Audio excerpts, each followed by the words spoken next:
How the hell did you do 200 deals in a city like Los Angeles? There were many times that I would look back and reflect at the end of the year and say, man, if I just did fewer, bigger, better deals, I probably would have made more money.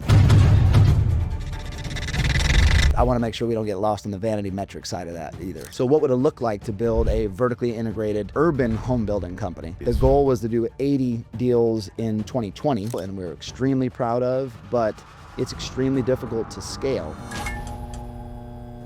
Real quick, before we hop into today's episode, I am so excited to share that we have a sponsor for today's episode, and that is AI for Siri Collective. This is actually a community that Jay Keller and myself started because we were tired of getting left behind with AI. We're nerds about it. We love to dive into it. Jake is a master at crafting these prompts, and I'm very heavily invested in trying to be a better broker and use all of the tech and tools that I can to make myself just that much better. And I will tell you this, since starting this community and exploring the workflows and the things, how to use AI effectively in my business, 25 listings at the moment. We're closing 4 or 5 deals a month. It's been incredible. So if you want to learn, if you're in commercial real estate, how to use AI in your business, whether you're a property manager, a broker, an investor, really anyone, we have a huge group, over 400 people in this community. And the website, if you want to go check it out, is AI4SiriCollective.com. So appreciate you guys. Now back to the episode. Welcome to the podcast. My name is Taylor Avakian, and I am here with my esteemed guest, Brandon Hance.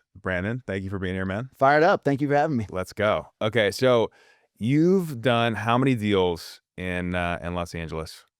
As a sponsor, I've done just shy of 200, like 180, 185. And then I've probably done 30 to 50 for other clients, other developers or homeowners. And what time frame is this? Since 2017. So like 7, 8 years? Yeah. 200 deals. Yeah. Which, okay, so you got to tell me how, because everyone that I talk to who's in development, doing deals, renovations, stuff like that, LA is notoriously hard for getting deals done. How the hell did you do 200 deals in a city like Los Angeles? Brute force. I'm not sure that was the smartest approach, by the way. So we can talk about that if you'd like. But there were many times that I would look back and reflect at the end of the year and say, man, if I just did 2 or 3 cherry-picked, fewer, bigger, better deals, I probably would have made more money, and I certainly would have had a higher quality of life. So yes, I'm proud, and there's some cool stuff to talk about, maybe some lessons learned in terms of the volume, but I want to make sure we don't get lost on the vanity metric side of that either. Interesting. So your perspective reflecting on that is like more of a Warren Buffett approach would have been better than someone who's just churning and burning and trying to get volume. Is that what you're saying? Based on our results, Yeah. results I've seen from other developers who have pursued kind of a high volume model in the city of LA, I would say yes. Yeah. Interesting. Okay. Which is disappointing. That's not what that's not the answer that I want to Yeah. give. When I first, just maybe a little bit of background, Yeah, when I let's walk it first back. got into the space, it was a childhood friend of mine was flipping houses, and he was doing that for about 10 years, doing 3, 4, 5 deals a year. And what year is this? This was, well, he was doing it probably from 2006 to 2016, Okay. let's say, okay? And during those 10 years, I built and sold 2 technology companies. So I had nothing to do with real estate. There were 2 venture-funded businesses, and I literally knew nothing about real estate. And when I sold the first business, I said, hey, this would be kind of interesting to invest with my buddy and also give me the opportunity to kind of learn the A to Z process. And it doesn't matter if it's a $1 billion deal or if it's a small little house in the hood, it's real estate, and the mechanics are the same. So I thought, okay, this would be a great opportunity for me to learn, which I did. And then investing became advising became part-time. And then ultimately I decided to do it full-time in 2017. But during that process, I realized, man, you're only doing 3, 4, 5 deals a year. Great. You seem happy. You're making money. But what stops you from adding a 0 to that? And the first question I asked was like, okay, well, who are the big competitors? Like, what can we learn from? Success leaves clues. And he literally couldn't name one. I'm like, well, there's got to be somebody who's doing this. Is Los Angeles. This is a multi-trillion-dollar single-family residential market. Yeah. And he couldn't name anybody. I thought, this is super interesting.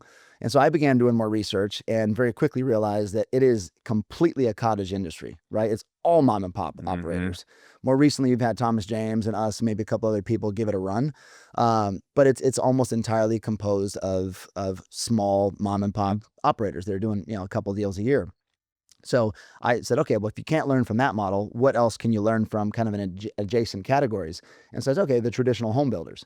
And traditional home builders fundamentally are built on suburban expansion. And I thought the more compelling trend line was urban contraction, right?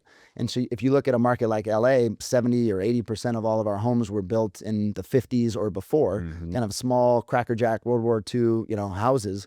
And everybody wants to be back in the urban core, but we don't have great housing inventory to offer. So it's okay, this fact pattern of itself seems super compelling. So what would it look like to build a vertically integrated urban home building company? And that was kind of the vision that I had in the beginning of the formation of the business. And so what was the business called? Avenue Homes. Okay. Yeah. And so I got my broker's license, got my contractor's license. My wife became an interior designer. So we vertically integrated the platform. Wow. I raised some kind of venture capital, not from traditional VC, but from other kind of high net worth investors who invested in my previous businesses. Got it. To help build a tech stack that did some of the data stuff that we talked about, but then also kind of integrated the full life cycle of a transaction from underwriting through dispositions. And we were rolling, and we raised a bunch of capital, and we were scaling up, and we were doing, 20 and 25, 30, and I think 35, 40 deals a year is what we did in 2019. Jeez. The goal was to do 80 deals in 2020, and specifically single family. And these were like $4 to $7 million, West Hollywood, Mar Vista, Sheriff Hills, ground up, okay. All ground up. Because again, it was production. It was like, we're going to do the same thing over and over and over again and really build the machine. And, again, there was aspects of that worked beautifully well and we're extremely proud of, but it's extremely difficult to scale. And so the idea of we have this model home that we can do over and over again sounds good on paper, but the reality is that every single deal is unique, right? Everyone has some stupid easement issue with the next door neighbor. There's a fire hydrant right here, a power line there, or you name it, that seems relatively small, but it's a new issue that has to be dealt with in a very high touch way. And so, in order to scale things, you have to really create standards and then push down delegation through the organization. And there's so many one-off things that really require like management level decisions that it's just difficult to scale. Got it. Can we, I want to walk back about the technology companies, because that's, when I hear that, I'm like, well, why didn't he just start another technology company? Because you basically grew two and then sold them, which seems like a successful thing. Again, I don't know the whole story. Can you tell me about the technology companies? Yeah. So the first one was called Audio Life. And this will date myself. It goes way back to when MySpace was first started. Okay. And so this was the time. So I was a music business major actually at USC. I studied entrepreneurship. You were a football player at USC. Yep. And also doing music and entrepreneurship, as yes. I said. Okay. Yep, exactly. So I studied entrepreneurship with an emphasis of the music business is technically what my degree says. but that was a time that the music industry was fundamentally imploding, right? Like Napster and all that kind of stuff. So to work my way up a structure that was fundamentally imploding made no sense. And so I said, okay, I'll take the entrepreneurial path. And artists just began promoting themselves through social media. So we were really like the first wave and kind of the pioneers of social commerce. So we allowed musicians to sell their music and merchandise directly to their fans on a MySpace page. That was like the original MVP product. And obviously that evolved over the years, but fundamentally kind of served the same purpose, which was to allow musicians to directly monetize their online fan base. So that evolved into mobile apps, and we ultimately had like 500,000 independent musicians that used our platform. And then we had 4 of the 5 major labels. So we were doing anything online direct to fan for Eminem, Rihanna, Green Day, Beastie Boys, like, whatever, all the biggest artists in the world, because we had the front end technology and the back end fulfillment capabilities. So if you wanted a one-click buy within a YouTube page, within a Spotify stream, on a Facebook feed, whatever, like we were the back end that did that. So that was the business that I sold in 2012. Okay. And then when I was selling that, it was a time that my aunt had just passed away from breast cancer, and my now wife, girlfriend at the time, and mom were doing a walk, which was the Susan G. Komen breast cancer walk. And I noticed that everybody there was wearing some type of custom merchandise. And so I saw that during the sale process, and I negotiated kind of a carve out to our technology platform that said, hey, you can have all this, but I want to keep this technology platform with the exclusive use in the nonprofit sector. And so in the nonprofit world, they call them thons, like a walkathon, jumpathon, whatever. And they call it the Run, Walk, Ride Top 30. That's the 30 largest fundraising events in the country. And so I went and secured 23 of the top 30 in the first year. And then there's 2 major technology platforms that kind of run all of foundations and event management and so forth. Blackbaud and Convio, they're both public companies. And then we went and created the exclusive merchandising relationship with both of them. And so it became kind of a B2B to C, if you will, platform where we integrated our platform into theirs, and then they could offer that as a product to all of their customers. So the tech platform. There's a tech platform. Yep. So I did that all really fast. It was just like, let me tie up the customers, let me tie up the distribution, and then I sold it to Zazzle, which you may or may not be. Yeah, I'm familiar with them. They're a probably $3, $4, $5 billion a year company. Were that's both those exit successful? Yes. I mean, they were both successful exits. I made money from both of those. I learned a lot. Yeah. Everyone was generally happy with the end of it. It wasn't like a multi-generational, I mean, the beach, you know, and my great grandchildren live on the beach, but it was a great way to start. And, you know, I was in my 20s and, and it was a good way to get It's everyone's dream. You build a company, you sell it, and you make a bunch of money, and you're just like, damn, this is awesome. Okay. So then why not do that again? Yeah. Well, I actually was planning to. So I was tinkering with a variety of ideas. After that, I was doing some angel investing. I was doing a lot of advising with other companies. I was kind of incubating some ideas. Just nothing really quite got me going. I also, you know, through that 10-year experience, built a pretty, you know, robust network of entrepreneurs. These are like brilliant people, well-funded, working their ass off. And you realize like very few of them ever make money. And if they do, that 3 or 5 year window became like a 10-year window. So the idea of like there maybe being a treasure chest on the distant side of the rainbow just became kind of less and less compelling for me. Obviously, you hear about the stories. For sure, the AI, the 23-year-old in Lucy Guo or something like that, who just became the youngest woman billionaire. Yeah. And she bought a $40 million house. Like, that's the stories you hear, and everyone sees that. And that's the 0.0000001% of people. Yeah. And you saw that firsthand. Firsthand. And again, like I could name dozens of people that are truly like brilliant with great ideas, with strategic capital, with like world-class leadership teams that were early to market, had plenty of runway that failed. Or even worse, and frankly, even more common is one, in terms of building a successful business, but then the liquidation pref and the capital stack and the dilution. Dilution is crazy. Yeah, like, I sold it for $900 million and I made $12. Like, that's just not interesting. Particularly for all that you have to sacrifice along the way, income, stress, time, etc. So if there was an idea that I was extremely excited about, I would have pursued it, just nothing quite lined up. And then this idea to me became very interesting because it was less about a real estate play. And in my mind at the time, it was just another entrepreneurial opportunity.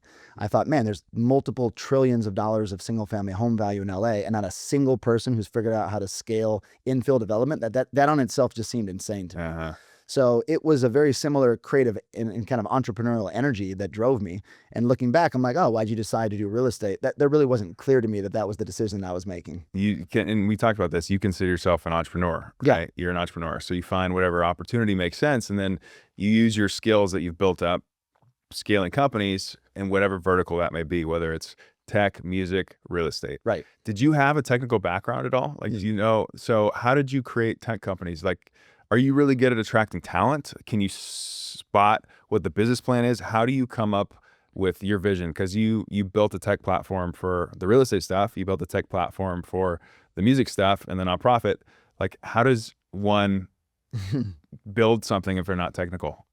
A tech platform. Well, I think you just need to be creative and just be a producer, just somebody that just makes shit happen. So I never had an internship before I started my first company. So not only was I not technical, I had zero business. In fact, when I was at USC, Coach Carroll set up a call. It was like my junior year. He was like, you start thinking about life after football, after college. What do you want to do? And so he set up a call with this kind of high-powered agent at the time, Jeff Quatnitz. And I was like, oh, this is awesome. And we had this call. It's such a silly story, but I remember it so vividly because at the end of this 30, 45 minute like introductory call, there was this word that just like, man, it just sounded so awesome. I literally wrote it down and I went to go Google what it meant afterwards. Revenue. Swear to God. I'm like, revenue, that just sounds, something about that like sounds awesome. That. And that's just gives you a sense of where my mind was like 2 years before starting my company. So yeah, I had no idea what the hell I was doing. I was just a dumb jock. You have balls, man. You just got to go for it. It was just exciting. And, you know, you just keep pulling on the yard string and meet people. People get excited about your vision, ask questions, be humble, and, you know, just take it one day at a time, I guess. So you have, and all these companies, did you have co-founders? Did you have people who were, or were you like the sole main owner and you hired people? How did that work? Yeah, I would say I was the original founder in all of them, Okay. and that I, would bring in people, kind of a co-founder, second, third role, and that I'm from a team sports background, Yeah. so even the idea of a co-founder, like I think we're all founders, like we're all in this together, we're all on Yeah. a team. So yeah, there was absolutely people that were brought on early that were instrumental in all of the areas that I lacked, which was pretty much all of them. Yeah. But yeah, in the first company, I had two co-founders. One was my childhood best friend who was a musician. So the idea was that we were trying to solve problems for independent musicians, kind of democratizing the music industry, if you will. So he kind of became the in-house use case. Got it. And then the two of us were brainstorming this idea at the USC library, and it was like 2 a.m. on a Tuesday, and we're walking down, and we could hear this music, and we look in the room, and there's like 10 Indian dudes having a jam session, and we're like, all right, library, Indian dudes, music, like someone in there has got to know how to build something. So we Right. go in there, we're like, hey, we're brainstorming this idea. Do any of you guys, know anything about software development, technology, whatever? And they're all, of course, like PhD, Yeah. software developers. Geniuses. And long story short, one of those guys became our No our way. third founder of the company, and he was from India. And right when we graduated, we moved to India for 6 months. Started a development shop, hired like 35 engineers. You moved to India. Moved to India, yeah. Why? Okay. Why?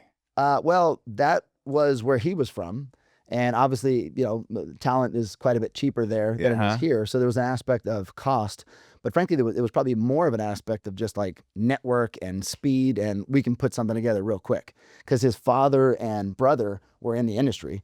And so they were like, hey, we can find a facility, we can recruit talent, and like, let's get this thing going. So you're building it all in India, the Yeah. whole tech platform, Yeah. everything. Yeah. No Yeah. shit. So That's flew out dope. there, and yeah, that was a crazy experience. Okay, let me give you an example, and I want you to. So, if you had to, like today, right? Mhm. You've built multiple companies. If you had to start a brand new company today, Mhm. like what are the first things that you do? How would you try to build a successful company right now? Yeah, I mean, today it's so easy, so fast, so cheap Yeah. relative, to that time frame. Yeah. I mean, I think it's relatively straightforward to create an MVP, right? Okay. Through AI, through no code or low code solutions, or assuming there's some kind of a tech platform. And it's relatively efficient, both from a time and cost standpoint, to drive traffic, to test demand, user acquisition cost. And is that through ads? Yeah. Through Okay. ads, social, whatever, even Okay. through your own direct network. It doesn't take a ton of data to get a sense if the dogs will eat the dog food, right? Like, is your product really solving a real problem? What are the metrics you look at to know if a product market fit is right? A lot of it at the very early days, like before you have like a dashboard and you're kind of quantifying metrics Yeah. that would reveal a path to a sustainably profitable business. A lot of it is just emotion, right? Like you can just see in the physiology of somebody, if you are with them in person and you present the problem, can you feel this is a real problem, right? And then you're like, hey, here's the solution. Can you feel that, oh my God, this would change my life, right? And just at that level, you're like, okay, I'm onto something, Yeah. right? Now you'll have to figure out forever on exactly what the offering is, how to position it, how to market it, how to price it, and so on and so forth. That's just operations. But I think fundamentally to figure out that product market fit is like, what's your problem? And can I give you a solution that you're like, I can't live without that? Are you the type of leader, the type of CEO who is more on the numbers, the data, are you really good at Excel? Do you look at all these dashboards? Are you more of you can rally people together and bring them in this shared vision? Like, what do you think is your superpower when it comes to being a leader and a CEO? Because that's something that I had a coach for a while who's like a leadership coach. Yeah. We did some sales training and stuff, but I would say I'm definitely more of a solo, like by nature. I'm very much independent in what I do, and think I played team sports growing up, but I'm a leader who's like show and then by example, right? Yeah. And then hopefully have people can see my example and then learn from that, right? There's other leaders who are this servant leadership, right? Where it's all about, okay, we're doing the training here and we're building this and we're doing that. We're going to have these, parties together and we're going to get really close. Like, what would you say your leadership style is? Yeah. Well, first off, I really want to understand like what anyone on my team, even before they come on my team, like what are your dreams, right? Like how can I really understand the unlock for you, and then figure out how do I align your dreams with our needs, and hopefully there is an alignment there. And if there is, phenomenal, we can kind of change the world together. And if not, it's probably just not a right fit. So first is like this has to really unlock a lot of energy and excitement for you. And if it does, then I can figure out how to kind of put you in a position where you are genuinely excited to go to work every day, and knowing kind of exactly how to align that with what the company needs most. So I think most people don't kind of look for that. If you can do that, then I think by definition, you're bringing somebody in who's going to have some degree of initiative, right? So they don't need the hand holding, the SOPs, the training, even the dinners and the events. Yeah. Not to say that those aren't useful for other reasons, but they don't need those, right? They're there because you're giving them the opportunity. If you do it right, you're giving them the opportunity to do exactly what they want to do, right?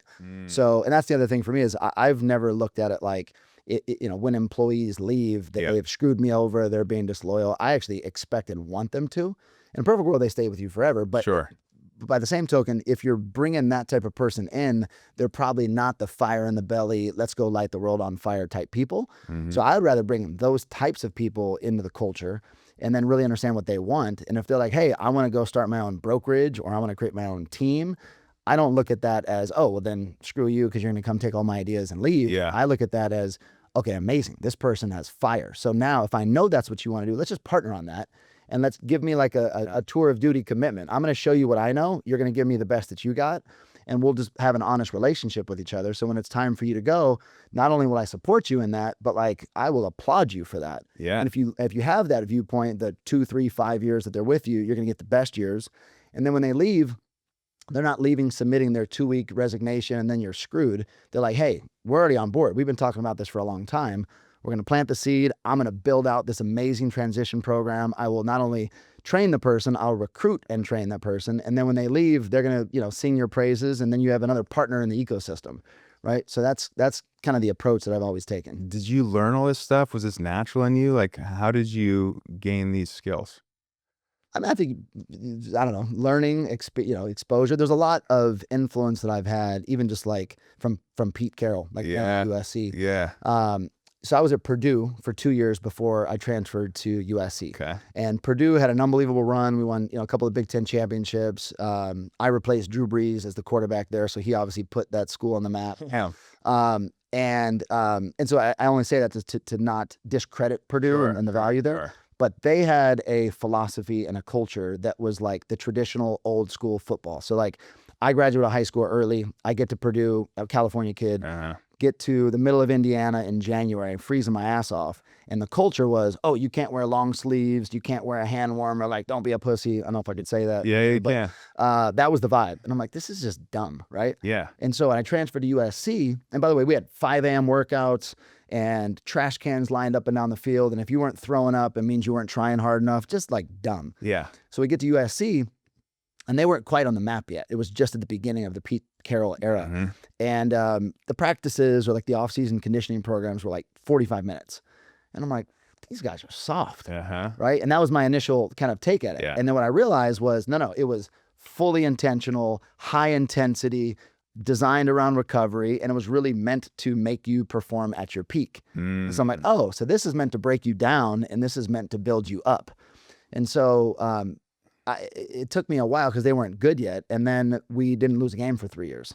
And it became, arguably, one of the best programs in the history of college football. And I attribute a lot of that to the culture that Coach Carroll brought to the team. And just to touch on that for a second, he came from an unbelievable kind of lineage of coaches. Bill Parsons, I mean, just all the greats, but he never really found his philosophy. So when he was at the Patriots fired, and then he went to the Jets, got fired. He took like 6 months off and said, I need to do some soul searching and really kind of lean into what are my philosophies? Like, what is it that I actually, truly, wholeheartedly believe? And then if anybody ever gives me another opportunity, I'm going to go all in and do it my way. And so USC was basically his petri dish to implement these ideas. And I think they were remarkably successful. And a lot of those ideas, I think, have kind of permeated, pop culture now. And he's changed the game. I don't think anybody is doing it to the full extent that he did at that time. But yes, there's a lot of that I think has had like a pretty profound impact on the way that I look at the world. Were you at the Texas SC? Were you on I graduated the year before. Oh my gosh, dude. I remember I had some best friends who they cried that day. I remember watching the game and I was like, holy crap, there's love for this. He created this culture. And I think it was permeated through the team because the fans and the people who were supporters of SC, they were finally winning. And Yeah. it was like this, he was also good at, I think there was this marketing aspect to what he did too, Yeah. to bring the fans into the team and the cultures. And then the players put that out there as Right. well. There was this style, this swag, this Pete Carroll, Yeah. ness that was super, super interesting, which it sounds like there were lessons that you've learned from that, and Mhm. then trying to create that and implement those in the companies that Absolutely. you've built. Yeah. And part of that is like, it was fun, Yeah. right? Like you were You made playing it loose. fun. Everybody was authentic. Like it was smart, right? It wasn't just, Totally. so there was so many aspects of it that to me kind of seemed like common sense and obvious now. But at the time, it was like profound and it was really a different approach. Even the following coach, which I won't name, I'm sure we all know Yeah. who it was, who literally came from that staff, like took the total opposite approach and like wouldn't let players onto the field, lock practices, like all the whole celebrity Snoop and all the guys who Yeah. would come out like couldn't come, was like, what are we doing? And then all of that soul was stripped and then they lost and never were able to kind of figure out how to get that back. Yeah. Yeah. So he did a remarkable job of looking at the team in the broadest sense. The team wasn't just like, him and the starters or him even in the football team. It was every fan, every alumni, every administrator, and frankly, like everybody in the city of LA. And he brought everybody into that culture. Man, that is an epic thing to be able to be a part of. Can you walk me through? I want to jump back to Avenue Homes. So you're 2017, you guys are building a bunch of properties. Walk me from then to today. Where are we at today with Avenue and what's that look like? Yeah. So, man, so we kind of fast forward from 2017 through March of 2020, and that was essentially a build, right? So we went from ideation to raising whatever 9 figures and planning to do 80 acquisitions in 2020. At that time, we had about 60 employees, and we were vertically integrated, as I mentioned, for architecture, interior design, construction, and brokerage. COVID hit, and our investors at the PropCo and OpCo level, but the OpCo in particular, were very concerned that high-end residential home values would drop off a cliff. I had 9 figures of personal guarantees on the line, had never been anything through anything like that before, and so I kind of said, okay, first of all, he who writes the checks writes the rules. Yeah. So to an extent, even though I had a vote, my board, if you will, ultimately decided that we were going to, I'll never forget, cut off the legs, cut off the arms, and preserve the body. And the idea of that was like just absolutely minimize expenses to the fullest extent possible. And so what that meant was, we laid off 80% or furloughed, whatever you want to call Sure. it, of the team. I spun out the construction company, which was a wholly owned subsidiary of Avenue, spun that out, which we could talk about in a second, which is a company that I still own and operate, and divested, at least from a new acquisition standpoint, on any spec homes. And so we began to augment or really kind of launch the double duplex or small format multifamily program, thinking that would be a more kind of a durable product that would attract more capital and be more insulated from COVID and any other kind of market uncertainties that were on the horizon. Mm-hmm. So that was just an absolute bloodbath and heartbreaking and demoralizing and really, really tough. How fast did that happen? 2 months. Okay. Yeah. So yeah. We know what happened in 2020. Yeah. I don't think prices went down. They absolutely did not. Right? No. If we would have just stayed, and in fact, we were fire sailing deals that if we would have just waited a month or 2 or 3, we could have sold at a 10% or 20% premium. Looking back on that, what lesson do you take from that?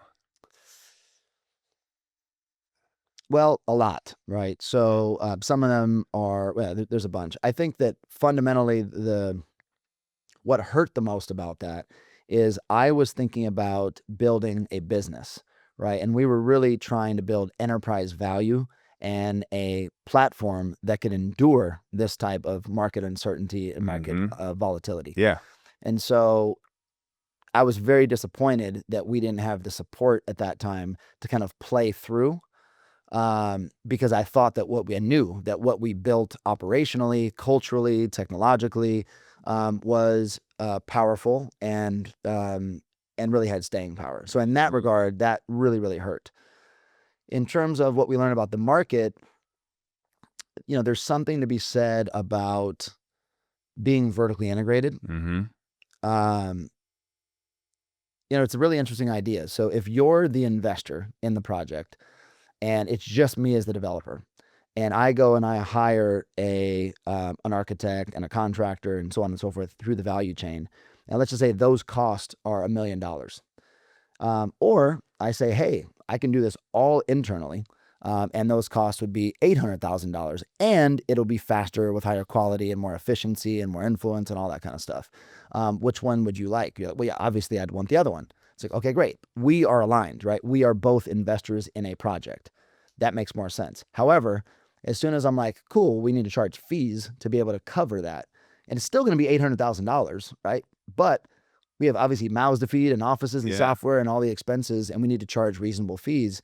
And at that time, most of our investors were less sophisticated, not like institutional investors. It was more country club money, family office, ultra high net worth types who originally began the relationship like, hey, I put in the money, you do the work, and let's split it kind of thing. Uh-huh. And so it became very difficult to negotiate a fee stream that would actually cover our overhead, or even cover like 80% of our overhead, which was the target for us. And so I only say that to say that if there's a blip in the market, and you're carrying, which were at that time, 7 figures of fixed overhead. 2 months hurts pretty bad. Got it. So I found that there was massive alignment on the execution, but total misalignment on, making the necessary investments to realize the benefits of vertical integration. So that, do you think that you can, if that was handled on the front end, right? Is there a way that you could have mitigated that? It's very tough. The capital structure is very tough because I think you kind of have to have opco and propco money. Like you would need an investor that was investing in your opco and in your propco, and you had full alignment up and down the stack. There really isn't capital that falls into those types of buckets. Right? This is a total needle in a haystack. So we had investors who invested in the company, and then we had investors who invested in the project, and it became very difficult to align the two. Even though I knew with certainty that doing so was in the best interest of the project, it still was just like a little bit of an atypical structure, and I found myself almost at odds with my LPs, which was very bizarre because even they knew that it was demonstrably better. So that was a little bit of a takeaway there, just from a reality of how capital markets work in a conventional sense. I mean, real estate investors, relative to, venture investors, do not reward innovation. They reward, you've done this for 30 years and we're going to do it exactly the same way because we know that it works. So the idea of disruption and innovation is generally not very well received and is really an uphill battle. So I would say if you're going to do that in the conventional real estate, GP space, choose wisely. I think that was something for sure. And I think that, when it comes to real estate, if you're a merchant builder, you are fundamentally exposed to the market, right? As opposed to if you are a long-term investor, of course you have some degree of market exposure, but if you have patient long-term capital and you have relatively low leverage on the property, you can play through. And ultimately, I think that's where real wealth is generated, is in holding great assets, great locations for the long term, just kind of the simple stuff. So walk me back through March of 2020. So you guys end up selling all this stuff, and then what happens next? What happens until we are today? So we went from roughly 60 people to basically 6 with a handful of independent contractors that we were, kind of leveraging. And you were trying to finish these products or sell the existing ones? Or all of them. I mean, we had 50 deals or whatever that were at the pipeline. So the 6 that remained were very committed, very hardworking, down for the cause. And we tried to kind of rebuild the business. We began doing the double duplexes, and depending on which cohort you're looking at, some were remarkably successful, some were kind of neutral, and the most recent batch really just had the gauntlet of early on in construction, like in the 2022 timeframe, had exposure to massive construction inflation, right? 20 to 40% increase there. I remember we were building double duplexes, and the lumber packages were like 90 grand. And then they were like 250 grand, right, within a few Whoa. months, right? And that's the biggest line item in the budget. That was an outlier. Yeah. But still, that was a pretty big needle Fucks mover. up your business plan. So that was, kind of in 2022, 21, 22, we had the major, construction cost inflation.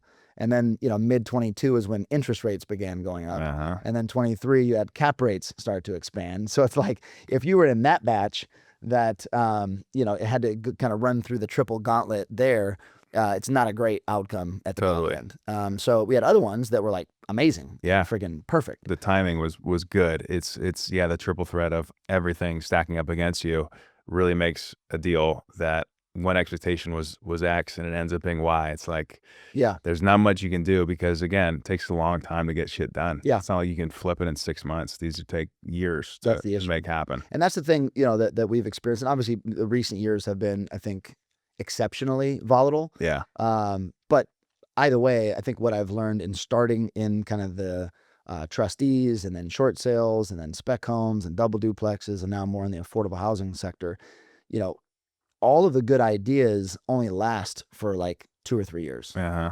And so if you really wanted to build an organization of scale, as we talked about, I mean, that takes time to get aligned and be ready to execute at scale.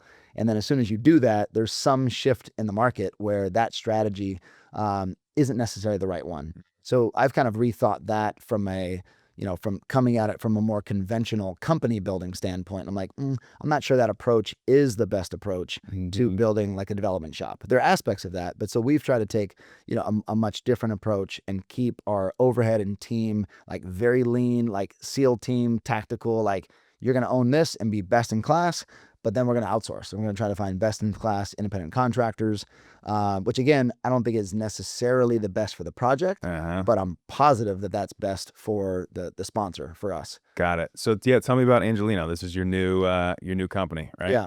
Yeah. So in that time frame of going through kind of the multi-year triple gauntlet, I don't think I'm unique in saying, at least for LA developers, that nothing made sense. I mean, just literally nothing penciled.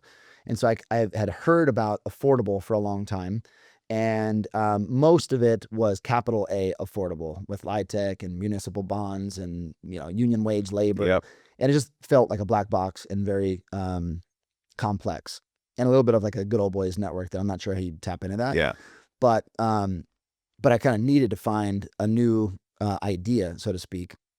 And this was around the time that ED1 had kind of just come to surface and a variety of state bills. So I deep dove for probably 6 or 8 months to really try to understand every aspect of the program, and ultimately determined that was by far the most compelling opportunity in the landscape today. There was also aspects of it that felt like very purposeful for me, like being in a city that is the least affordable city in the United States, arguably the least, supplier, the most undersupplied in the United States, and just kind of seeing the challenges that people in Angelino face, it started to kind of just align with me on a more personal level. And so I thought, based on our experiences, both successes and failures, we could kind of, take another, approach at this thing and do it with a little bit bigger scale. I mean, that's part of the other issue that I learned is, doing small projects, it still requires a project manager and a superintendent and an analyst.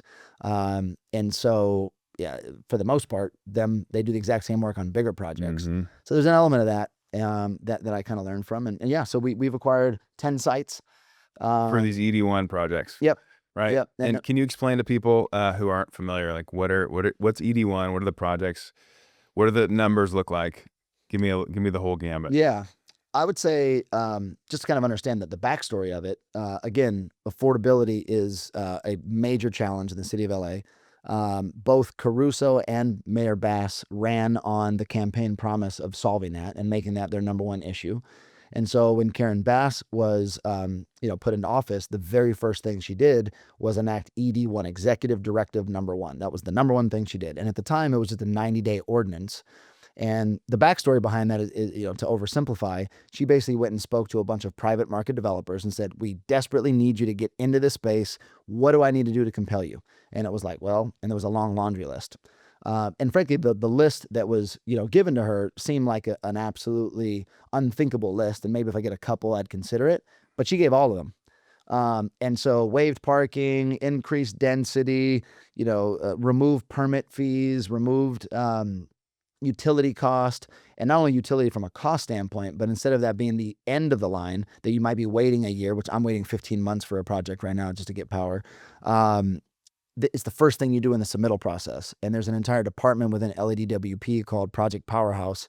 They'll run the whole thing. They do it first at their cost. So there's a bunch of incentives on the front end to streamline entitlements and to reduce costs. Also on the back end, welfare tax exemption. So you remove your number one operating expense, which is property taxes.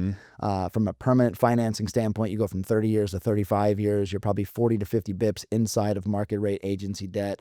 So it's just very, very, very compelling. So she put that into an emergency directive, renewed that, and then ultimately put that into kind of permanent code.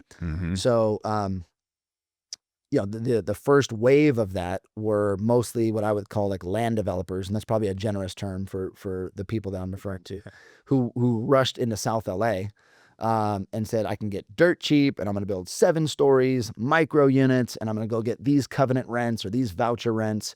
They're way out of line with the market reality. And so you'd have, I think I have all the data on this, but I forget, like an ungodly amount of submittals to the planning department. And Mayor Bass starts cheering that, oh my God, look at all this. This is such a successful program. And then not a single person pulled a permit because they realized that what they designed was like fundamentally unbuildable. So I think there was this huge enthusiasm around the program. And then it felt like there was this major swing in the other direction, just from a sentiment standpoint, especially people who are kind of on the sidelines. Like, yeah, that's a mess. That'll never work or whatever. But the reality is that there is an approach within that we continue to have great conviction around, that we think is a really exciting pathway forward, both for the city, but also, for ourselves and our investors. And what's that approach? Our approach is more of we're focused on quality B markets. Okay. So it began, I would say, kind of wave 1, as I mentioned, in South LA. Over-designed, tiny little units, and banking on covenant or voucher rents that they'll never receive. The city and HUD on a federal basis really want to incentivize developers to build in areas of opportunity, because the concentration of affordable housing is almost all in lower, impoverished communities with very little opportunity. So they increased the voucher payment standard, which you could get for Section 8 effectively, in the higher tiers, meaning the higher areas of opportunity. Everybody went in that direction. And then the most recent change to that happened about a month ago drastically cut those. So now all the people that went in that direction are now kind of screwed, frankly. Got it. So they feel like they got screwed at least once, if not twice. And there's other little nuanced things that I haven't mentioned yet. We just kind of stay right in the middle. So our business plan on paper was, the financial returns were lower than the South LA stuff. They were lower than the high tier stuff, but it was something that we always believed made good common sense, good locations, good product, and not baking in the overhang of vouchers, but just going on covenant rents, being in areas where the covenant rents are 10 or 15% below fair market rents. So you're not exposed to lease up risk. And then making sure it's like a really quality product. Like ours have in-unit washer dryer, rooftop decks. Wow. And we're very, very intentional about parking. I think that's one of the other major issues about ED1, because just because you don't have to park it doesn't mean you shouldn't be thoughtful about parking. So we're in all TOC 3s. So there's great access to public transit within an eighth of a mile. We're also in areas that are all residential areas. So we're not in like K-Town as an example. Got it. So there's an abundance of street parking, and we're in areas where there's actually permit street parking. And so if you can imagine a neighborhood that's predominantly single family homes, and even without the street, without the permits, there's street parking everywhere. Yeah. But this is even more to the point. You can't park there from whatever it is, 9 to 9, 9 to 7, 7 days a week, unless you have a placard. And everybody that lives in a single family home typically doesn't live on the street or park on the street anyways. Yeah. So all of our units would have 2 placards per unit.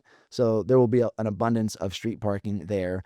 And our larger sites, we're parking about 50% of the units on site anyways. Wow. So even though we can't park all of it, Sure. obviously that will create some challenges, but we're doing the best we can. And I think on the net, that's I think an appropriate and fair balance that works for the tenant, works for the neighborhood, and works for us and our investors. What are the size of the deals that you guys are building?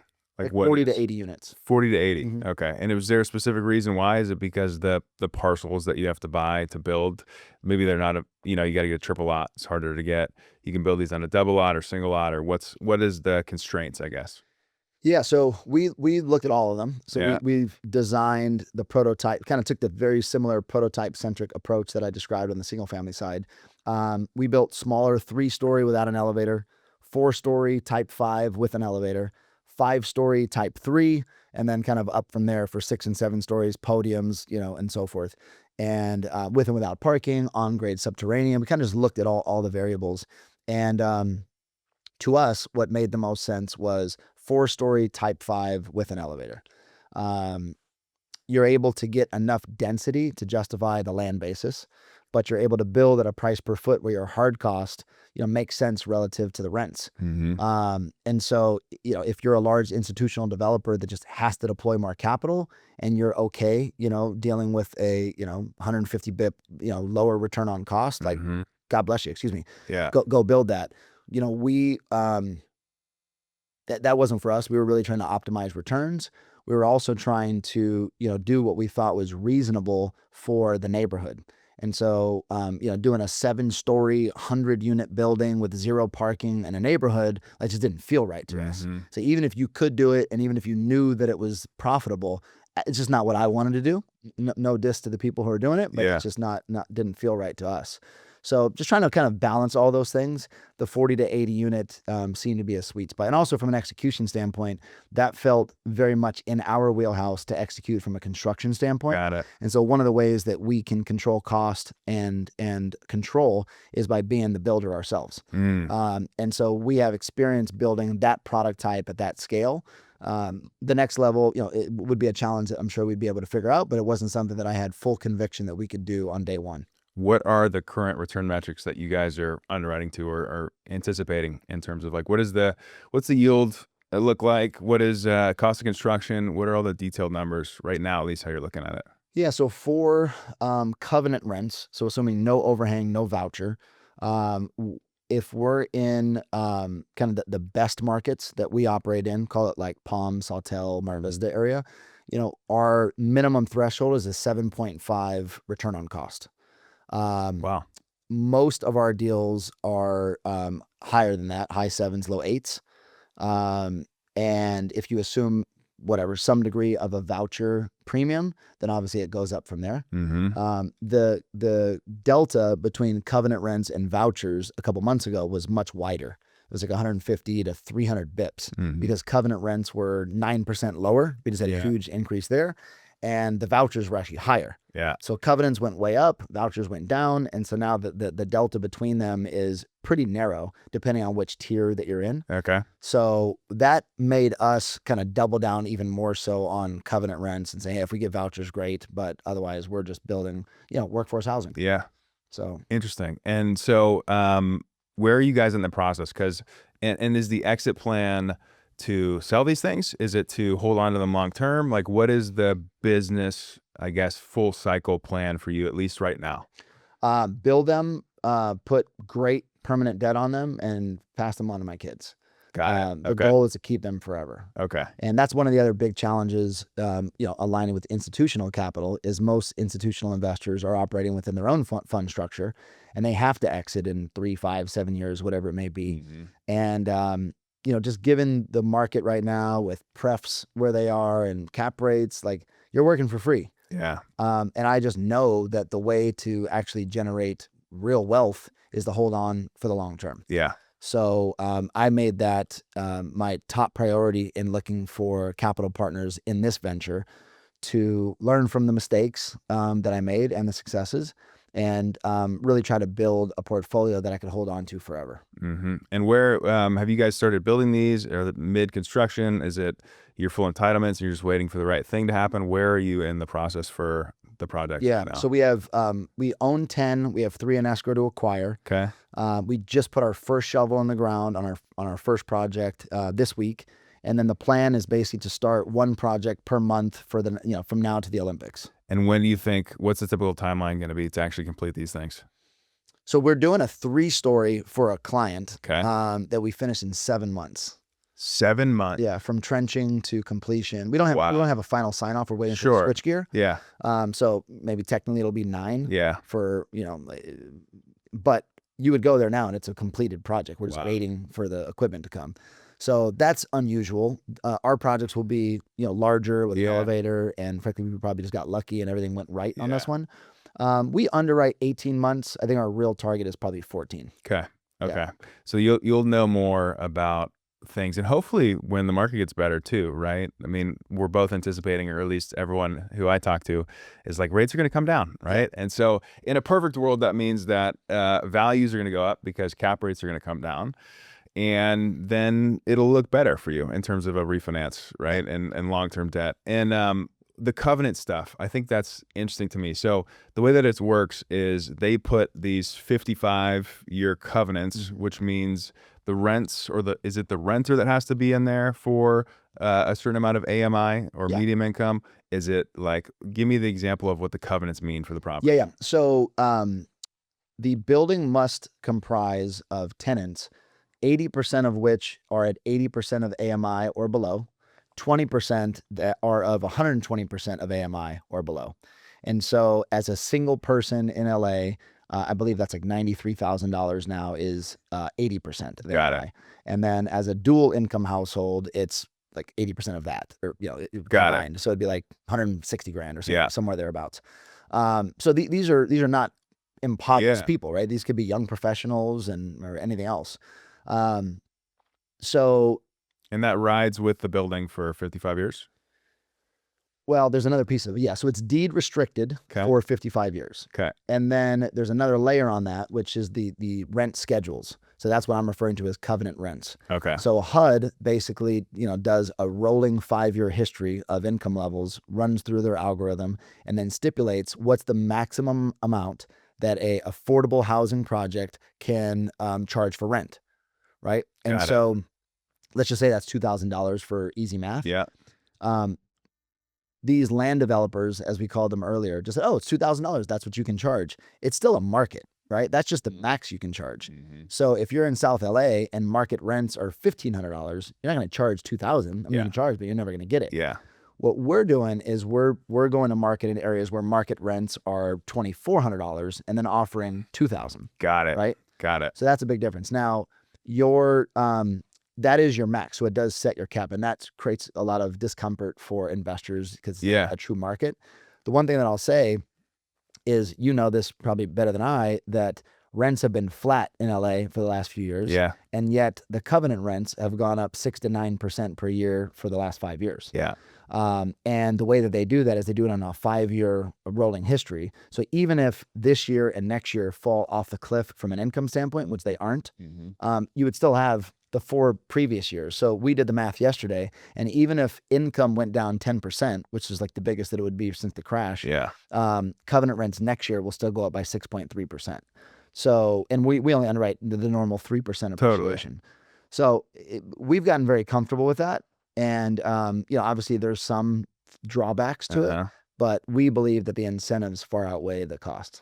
And so then for Angelino, do you want to scale this up like you envisioned Avenue doing? Is this going to be like more of a mom and pop, smaller, like, a couple deals a year kind of situation? How do you envision you growing Angelino?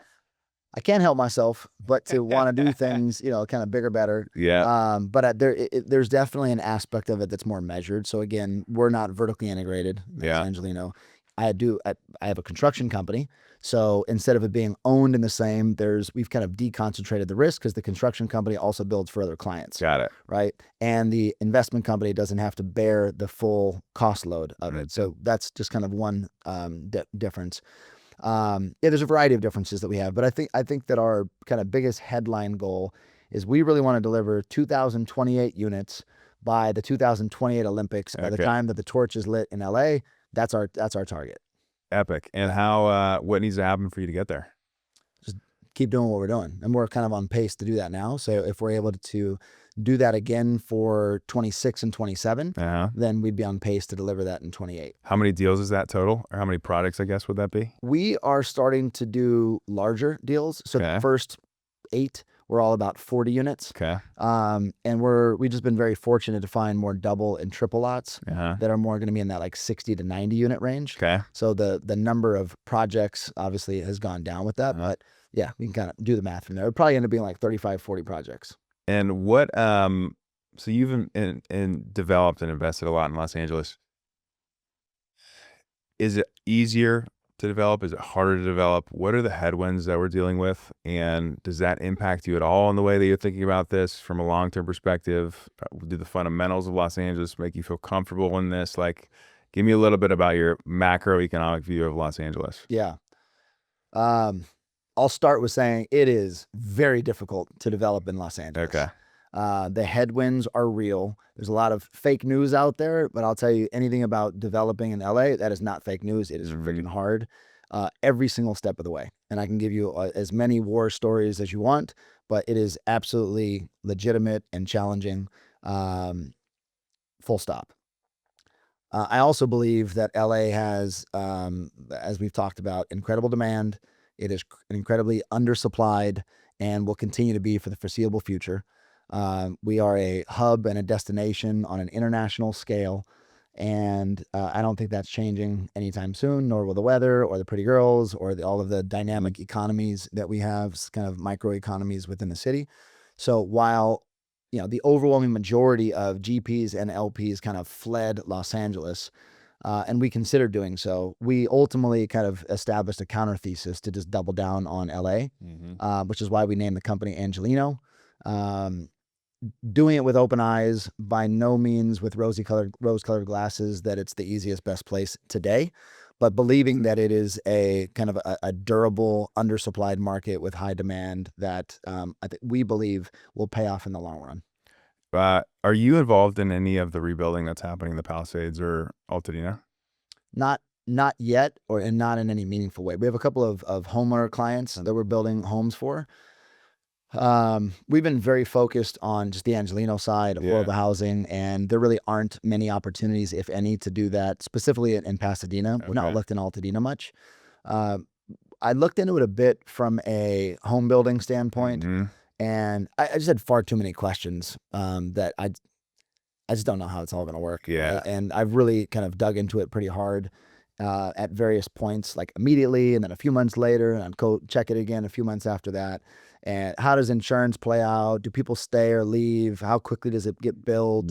What will the demand be on the back end? Is that 3 years or 5 years or 7 years? I just don't know how that's going to play out. So I'm open to doing it when we have more bandwidth from a service standpoint. Yeah. Through our construction company, as an example. But I've not been able to identify a thesis that makes sense to take capital risk.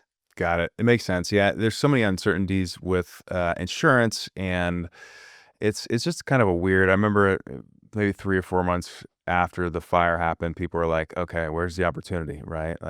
And I think there's, I just heard this recently that there's bond funds or something that you could get if you're within 5 miles of the fire zones or something like that. Are you familiar with that? I've read about it, Okay. and I've heard people talk about it. It's kind of one of many examples where I heard about this, I heard about that, but I don't really know what is true. There's so many things that I've kind of, chased that ultimately didn't come to fruition, or, was a compelling headline, but when you really double clicked to get the substance behind it, it's like, all these catches and caveats. So I'm positive there will be opportunities there. I think anything that you would do there would be deeply purposeful, because it's an unbelievable neighborhood and it absolutely deserves to be rebuilt and reimagined to the fullest extent possible. So from a creative and a purpose standpoint, it would be really fulfilling work. It's just not where I've prioritized my time. Do you feel like real estate is still an industry where information asymmetry exists, and or do you think it'll continue that way, or do you think it'll be democratized with the use of AI and the use of a lot of tech tools? And I mean, it seems like you're pretty forward thinking when it comes to use of technology in real Mhm. estate. I've had the experience of it being a majority mom and pop and it being very much like back of the napkin spreadsheet. Mhm. If they're lucky, they're using Excel, right? Kind of situation, which allows for this information asymmetry, allows Right. you to have a business model, a plan. Someone doesn't want to do the work and they're willing to take a discount on the potential value of a property because of that, Right. right? Do you feel like real estate's going to continue to have that? Do you think it's going to become less? What is your vision long term Yeah. about this industry? I don't think there is an industry that is, insulated from technology and automation and so forth.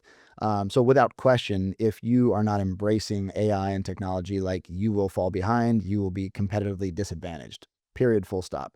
I'll also say that real estate is hyper local, boots on the ground, relationship driven, and I think it will continue to be that way forever. Mm, So ultimately, the people that really are successful, I think, are the ones that I just described. mhm. They're the ones that know this corner, this neighborhood, this restaurant, this subcontractor. I know that what buyers or renters are looking for, like, they know it. And that Uh-huh. comes from, I think, instinct and relationships and felt experience. Um, so they're both important, but I think if people only over index on the AI tech side, they're going to miss the market.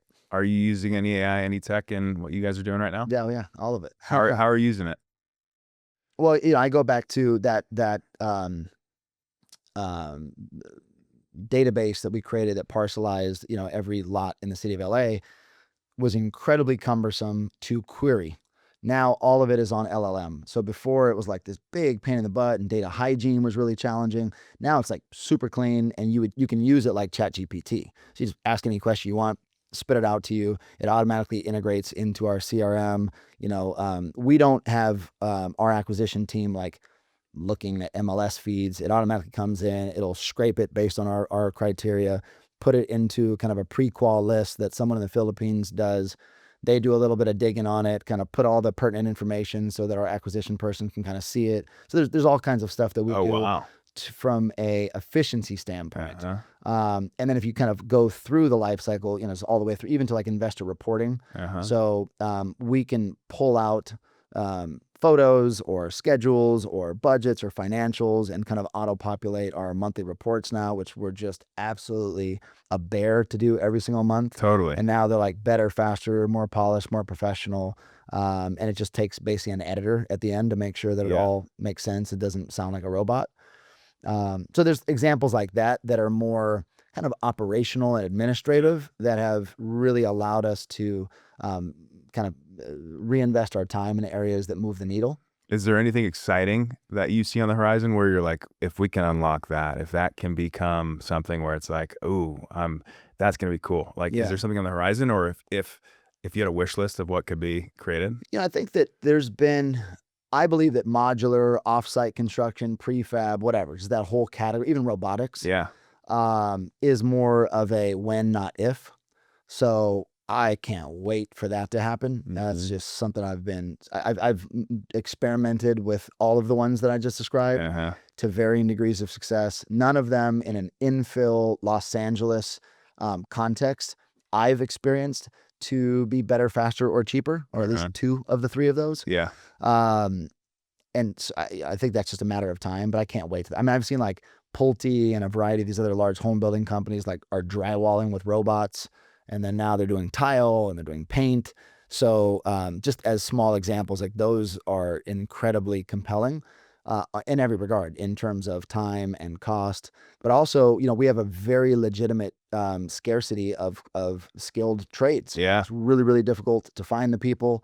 Obviously, we have a lot of political challenges now that make, candidly, I think that in the residential sector, residential meaning single and multifamily that are non-union labor, the people that are on job sites swinging hammers, I, I would be shocked if they're not 80% or more illegal, Mhm. right? Mhm. So imagine how those people feel every day going to job sites. So Scared out of their minds, and man. they're driving like this or Yeah. swinging hammers like that. So that is not sustainable. Yeah. And obviously, young people, generally speaking, are not going to trade schools. They're not wanting to get into the profession. What's interesting about that is how many white collar jobs are being eliminated. Right. Yeah. If you're in marketing, content, software development, all these fields that, young professionals of the last decade went into with enthusiasm and high paying jobs and really cool companies, like those people are out of work and the next batch of them have no chance of being hired. No. So, it may flip where the blue collar jobs, are become a much more compelling pathway for the next generation. And we'll need that. You can't, back to, the yin and the yang, if you will, of the tech versus the boots on the ground. You need plumbers, you need electricians, you need framers. We need all those people. And my hope is that there will be, compelling professional opportunities for those people to like look at that as a real career, the way that people, did in the past. We need it for sure. Let's talk about social media really quick, because I've been noticing that you and the team have been going hard. I'm going to say they're going hard in the paint in terms of social media, right? What was the shift? Why did you see something? Did something happen where you're like, we got to go, we got to hit this? Yeah. I'd say it started with me just on a personal level. It wasn't a professional thing or even within the context of the company. Um, I can't remember who I heard say this, or maybe it was bits of people that I've kind of put together, but so I never posted on Facebook or Instagram, like literally one post in my entire life. And so the whole idea of it just felt very unnatural, douchey, imposter syndrome. Just all of it just didn't feel right. But the things that I heard started to make me realize that writing, at least for me, really helps me clarify my thinking. And so there's a lot of things that I think about that I don't have a need to fully finish my thought or articulate them in a way that feels complete and resonant for me. Mm-hmm. So that is a huge benefit. The second is if you're talking about things of value, like corporate culture as an example, or personal growth and performance or whatever, by writing about those publicly, it almost creates an accountability infrastructure for yourself, right? Mhm. You're saying, hey, here's the things that I value. And you kind of feel a little whisper that you have to live up to those. So I think that's a net positive. And then thirdly, is that it kind of forces or pulls, if you believe in that, really interesting people into your life, and both people that are in your life, but maybe haven't talked to for a while, or about things you're really interested, and then of course new people as well. So that's ultimately for me, those three things, when I really thought about them in a logical way with that perspective, to clarify my thinking, increase my own accountability, and dramatically increase the relationships I have with people in my life, Mhm. that totally kind of outweighed all of the other things that have pulled me back from the past. So on my birthday, I said, okay, I'm going to just write a post every day for the year and just see where it goes, with no real objective other than the three that I mentioned. Yeah. And so I'm 2.5 months into doing that, and it's just been it's been a lot of fun. I've really enjoyed that, and I've felt the benefits in each of those three areas and more. And so as I began to do that, we had conversations as a team about like, hey, here's what I'm doing, here's what I'm learning. Can I invite you into this process? And to the extent that you have things that you want to talk about personally, phenomenal. Like that's on you. But here's kind of an idea and a vision about what each of you, what your roles are within the company. Yeah. And going back to really trying to align, like, what do you want to be? Like, forget what your job is here. Like, what is your dream? What for your career? Where do you want to be in 1, 3, or 5 years? And how can we kind of come up with a content plan that is fully in alignment with that helps the company, helps you, we all win. And so we've all been kind of having fun with it. And what do you know? It works. And so obviously we're sitting here today because you took a similar journey, and because we kind of reconnected through that. So here it is. It's amazing. It is really amazing. The pulling, the doors opening. It's just, I've experienced it firsthand of just like really incredible things with sharing your thoughts that you keep in your head, right? But don't actually want to share with the world. And being vulnerable, I would say, in a little bit, has allowed people to resonate with that, where at scale that is really not possible any other way. Right. And you attract people who are like you, which is the best part about it. Right. Like the people who don't vibe with whatever I post, cool. Like we weren't going to vibe in real life anyways. Yeah. But if you vibe with me on social, like ideally that's the person that I am, and reflecting that back on there, people can be like, oh, I like that person, or I want to work with them, or I want to get to know them better, or whatever it may be. You seem to be a person who is pretty self-reflective, Mhm. and I would say maybe a continuous improver. Mhm. I consider myself like constantly trying to learn anything and everything I can. I love learning new things, Mhm. like love trying to be better at every other day, every day, get better and better. Is that true for you? Are you someone who does a lot of reflection, a lot of trying to see how you can improve X, Y, Z about your life? I mean, yeah, fundamentally, I believe that that is our purpose. I think that we are here and, fundamentally our job is the work of becoming better on Mhm. ourselves. And our duty is to become the best versions of ourselves and ideally do that with kind of a service oriented mindset. Like there's Mhm. no kind of more noble or spiritual thing than say, be the best version of yourself and then make sure that you're doing that in a way that benefits your people, right? Yeah. Whether that's your family or your community or, more broadly the world.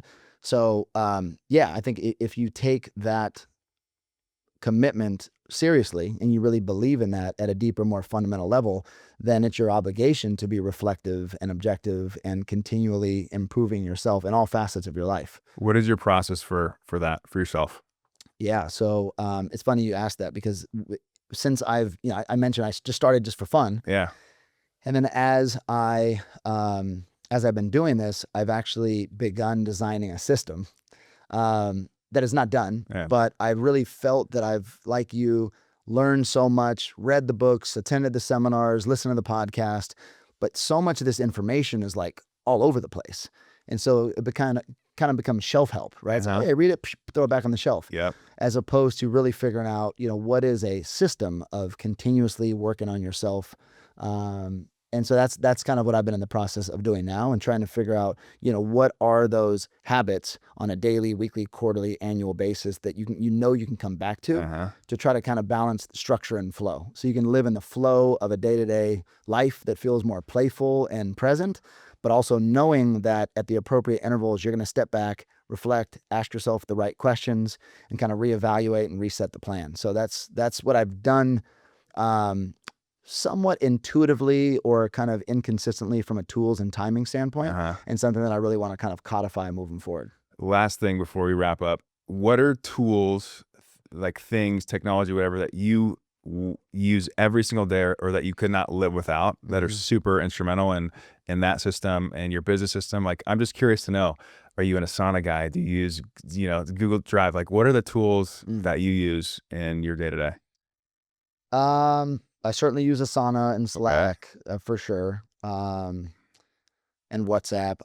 My assistant uses Superhuman, Okay. so I spent a ton of. I was addicted to my email, Uh-huh. and then decided to completely outsource my email to my assistant, and she uses Superhuman, and that's been a really awesome collaboration tool. Uh-huh. I have my Whoop, which even if it doesn't work in terms of like the calorie tracking step, like it's usually just feels off. But just having it is a physical reminder to prioritize health and sleep and recovery and movement. So I love looking at it even when I know that the numbers are off. I created a little kind of a nightly journal scoring system Uh-huh. called One Score that I just kind of named it for myself. That I do every night that really helps me kind of be reflective of how I showed up in the day, what can I learn, how do I improve upon, and then ultimately how do I set myself for success the following day.